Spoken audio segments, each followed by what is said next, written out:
बिस्मिल्लाहिर्रहमानिर्रहीम, अस्सलाम वालेकुम। मैं हुमारी अली और आप देख रहे हैं मेरा यूट्यूब चैनल। उम्मीद करती हूँ कि अपनी फैमिली के साथ मज़े पकवानों को खाते हुए बहुत अच्छे अंदाज में ईद उल फितर मना रहे होंगे इंशाअल्लाह ताला। जी, पाकिस्तान में 2021 के दौरान बच्चों के खिलाफ जराइम में 2020 की निस्बत 3 गुना इजाफा रिकॉर्ड किया गया है।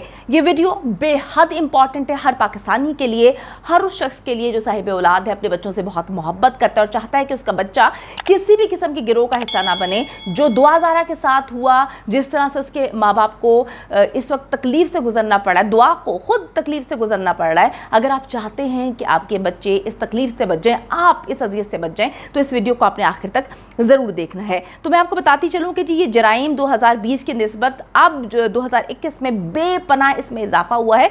ये तादाद 2022 की बात करें, जिसमें भी सिर्फ 4 महीने ही गुजरे, उसमें आप यकीन करें इतनी तेज़ी के साथ ये जराइम बढ़े हैं। और माहिरीन का मानना है कि दुआ ज़ारा जैसे केसेस कोरोना के बाद एकदम बहुत तेज़ी के साथ फैलना शुरू हुए। हम लोग अवेयर नहीं थे, हम लोगों को मालूम नहीं था। दुआ ज़ारा जैसे बहुत सारे बच्चे बच्चियां जो हैं, इनको ट्रैप किया जा रहा था।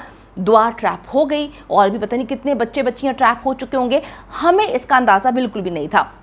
माहिरीन का कहना है कि इसकी वजह सिर्फ और सिर्फ डार्क वेब पर गैंग्स का हाइपर एक्टिव होना है। इस वक्त बहुत ज़्यादा तेज़ी के साथ ये लोग एक्टिव हुए हैं, बहुत तेज़ी के साथ अपना जो है लोगों को ट्रैप करने का सिलसिला जारी है। गैंग इनका हर दूसरा बंदा इनके गैंग में शामिल है, जिसके बारे में हम तो कुछ भी नहीं कह सकते। ये गिरोह जी बच्चों को फोहश फिल्मों से लेकर खरीदो फरोख्त तक के लिए इस्तेमाल करते हैं। दुआ ज़ारा केस के बाद जब रिसर्च की गई, जानने की कोशिश की गई कि भाई एक बच्ची 3 साल तक जो है एक बंदे के साथ रिलेशनशिप में रही है, उसके बाद 4 से 5 घंटे एक सिर्फ गेमिंग ऐप इस्तेमाल कर रही थी। गेमिंग ऐप के ज़रिए वो किस तरह से इतनी दुनिया के साथ कनेक्ट हो गई, उनकी कोई मदद भी कर रहा था। वो कौन था? वो गैंग था जिनको इन्होंने रोते पीटते कहानी सुनाई कि हमारे वालिदैन हमारी शादी नहीं करवा रहे, तो वो गैंग बीच में हाइपर एक्टिव हो गया।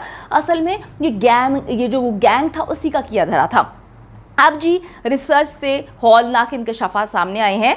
मैं आपको बताती चलूँ कि 54% लड़कियां और 46% लड़के इस गिरोह का निशाना बन रहे हैं। और इन मासूम बच्चों की उम्रों की अगर बारे में बात बताऊं तो 6 से तकरीबन 14 साल की उम्र, यानी कि दुआ ज़ारा की उम्र के बच्चे हैं। तो बच्चों को ट्रैप ये लोग कर लेते हैं डार्क वेब के लिए।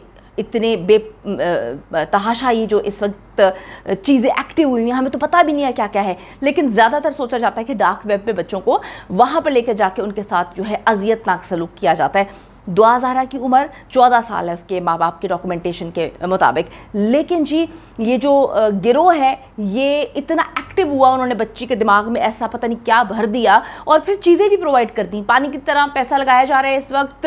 जितने भी वकला हैं और जितने भी केसेस माँ बाप पे किए जा रहे हैं, ये पैसा कौन लगा रहा है? वो लड़का तो नहीं लगा रहा ना, यही लोग लगा रहे हैं। अच्छा जी, मैं आपको बताती चलूँ कि स्कूल बंद होने और बच्चों की जितनी भी इंटरेक्शन है ज़्यादातर इंटरनेट पर डाइवर्ट हो गई। कोरोना आया, वालिदैन जो है बच्चों को बचाने के लिए घरों में कैद कर दिया। अब घरों में बच्चों को कभी आईपैड, कभी कंप्यूटर, कभी लैपटॉप्स और कभी टैब्स दे दिए। तो वहाँ से ये डार्क वेब के नेटवर्क जो हैं, इन्होंने बच्चों को बहुत ही आसानी के साथ ट्रैप किया। अच्छा जी, आखिर ये डार्क वेब है क्या?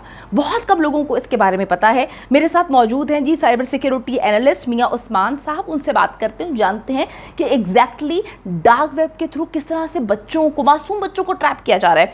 अस्सलाम वालेकुम सर, उम्मीद करती हूँ कि आप ठीक होंगे। अच्छा उस्मान साहब, डार्क वेब है क्या और दुआ ज़ारा को किस तरह से टारगेट किया गया? डार्क वेब टोटली जो है एक एनोनिमस जो है वो एक टूल है। Sites, you can say sites हैं जिनमें टोटली हम अननोन जो लोग हैं, जो ट्रेसेबल नहीं हैं, वो उस पर विज़िट कर सकते हैं, वो अपना डाटा उसमें शेयर कर सकते हैं। लाइक कुछ इस तरह से है जिनका गूगल में सर्च इंजन में या किसी भी लोकल ब्राउज़र्स में हम उनको एक्सेस नहीं कर सकते। उनके एक स्पेशल डोमेन है, लाइक जिस तरह से हम .com .uk लाइक हम इस तरह से डोमेन यूज़ करते हैं, उनकी जो डोमेन्स हैं वो .onion से हैं। और उनको एक्सेस करने का जो वे है वो क्या है, क्या वो लीगल हैं या इलीगल हैं, इट्स डिपेंड कि आपकी लोकल जो लेजिस्लेशन है वो क्या कहती है। बहुत शुक्रिया। हमारे साथ मियां उस्मान साहब थे, डार्क वेब के हवाले से हमें बता रहे थे। आप लोगों को अपने बच्चों पे बेहद नज़र तो रखनी ही है, लेकिन अगर मैं 2000 केस की बात करूँ तो बड़ी अजीब व गरीब किस्म की कुछ चीज़ें जो है मेरे दिमाग में फंसी हुई हैं, निकलने का नाम ही नहीं ले रही। आप देखिए जी, इसकी दोस्ती इस लड़के के साथ PUBG पे होती है, लेकिन अभी तक इसकी चैट हिस्ट्री सामने नहीं लेकर आई गई। किसी के पास चैट हिस्ट्री है ही नहीं। वो कहते हैं जी डिलीट कर दे तो कहीं पे तो डेटा सेफ होगा ना, इनके पास वो नहीं है। और बड़ी अजीब सी बात है कि बच्ची कहती है कि 3 साल से उस लड़के के साथ जो है इसका रिलेशन था। 4-5 घंटे अगर हम किसी के साथ एक दिन में गुजारें, फ़ोन पे बात करें, मैसेजिंग में बात करें, तो हमारी इतनी अच्छी उसके साथ इंटरेक्शन हो जाती है। हम फैसला कर रहे हैं कि अगर मोहब्बत करते हैं, हम शादी करने लगे हैं, तो दोनों इतने अनजान क्यों हैं? दोनों इतने अनजान क्यों लग रहे हैं?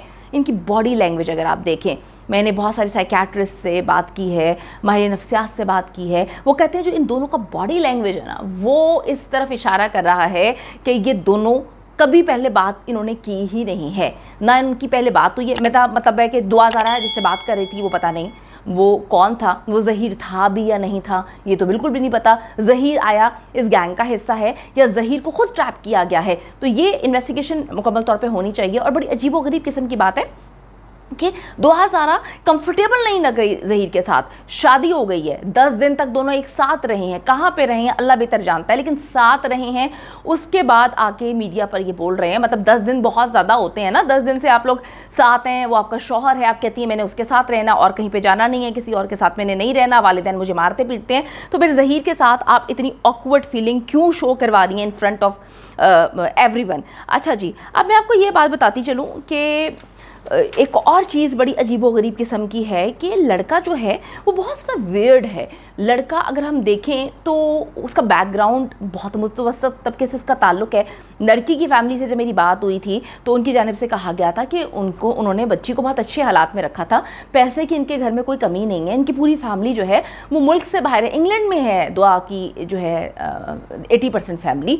तो डेफिनेटली इनका रहन सहन बहुत ज़्यादा अच्छा अंदाज में था। एक तो बच्ची ने ठीक है उससे शादी कर ली, दूसरी बात यह है कि इतना ख़र्चा कौन उठा रहा है? वो गिरोह ही उठा रहे हैं ना।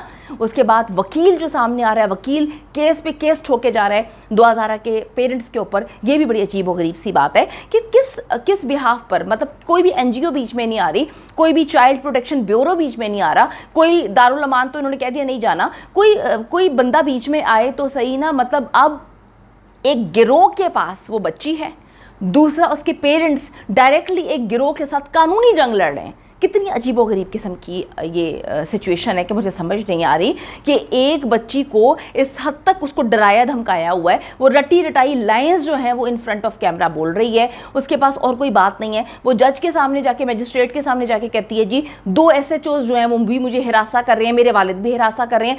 यानी कि जो उस बच्ची की भलाई की कोशिश कर रहा है वो कह रही है कि मुझे हिरासा कर रहे हैं। इस पर कोई इन्वेस्टिगेशन क्यों नहीं हो रही? लड़के का ख़ानदान जो है वो चुप करके बैठा हुआ है, 10 दिन चुप करके बैठा रहा। उन्होंने नहीं बताया कि बच्ची जिसका अगवा का पर्चा दर्ज करवाया हुआ है वो हमारे पास है। तो ये सारे के सारे सवालात बड़े अजीब व गरीब किस्म के हैं। निकाहनामा जो है उस पर दस्तखत एक जैसे हुए हुए हैं, क्यों हुए हुए हैं? निकाह कहता है मैंने जो है निकाह नहीं पढ़वाया, तो फिर निकाह आपने या मैंने पढ़वाया? किसने पढ़वाया निकाह? अगर निकाह ही नहीं हुआ तो वो फिर किस तरह से वहाँ पर रह रहे हैं? लड़के की जहानत, जिसामत, उसकी बॉडी लैंग्वेज देख कर लगता है कि लड़का तो एक बक्खी नहीं मार सकता, तो लड़के ने कराची से यहाँ तक लड़की को कैसे ले आया? बहुत सारी कॉम्प्लिकेशन है इस केस में। और यकीन माने ये गिरोह बहुत ही ख़तरनाक है। ये गैंग्स जो हैं इस वक्त हाइपर एक्टिव हैं डार्क वेब पे, और मैं आपको बता चुकी हूँ कि 54% लड़कियों को ट्रैप कर रहे हैं ये, और 46% लड़कों को ट्रैप कर रहे हैं। ना सिर्फ ट्रैप कर रहे हैं बल्कि इनको ट्रैप कर चुके हैं। बहुत सारे सौदे हो चुके हैं, बहुत सारे मासूम बच्चों को बेच चुके हैं, किसी को किसी मुल्क में बेच चुके हैं, पाकिस्तान में भी ट्रैवलिंग करवा रहे हैं। बहुत ख़तरनाक सिचुएशन आ चुकी है। अगर अभी भी हम लोगों ने जो है इस पर कोई एक्शन नहीं लिया तो मेरे ख्याल में फिर हमारा कोई भी बच्चा महफूज नहीं रह सकता। हमारे बच्चे तो अपने होमवर्क्स के लिए, अपने प्रोजेक्ट्स के लिए इंटरनेट पे हैं, तो इसका क्या मतलब है कि हम हर वक्त नज़र रख के बैठें कि कोई इनको ट्रैप तो नहीं कर रहा। बहुत ज़्यादा इस वक्त एहतियात की ज़रूरत है। मेरे ख्याल में इदारों को बीच में आना चाहिए और इस गिरोह को बेनकाब करना चाहिए। उम्मीद करती हूँ कि वीडियो पसंद आई है। कमेंट सेक्शन में जाके जल्दी से अपनी राय का इजहार करें, वीडियो को ज़्यादा से ज़्यादा शेयर करें, मेरे चैनल को सब्सक्राइब करें। और पाकिस्तान एक खूबसूरत मुल्क है, उस खूबसूरत मुल्क के हवाले से मैंने एक चैनल बनाया है, उसको पिन कर दिया है, लिव लाइक मारिया। जल्दी से जाके उसको भी सब्सक्राइब कर लें।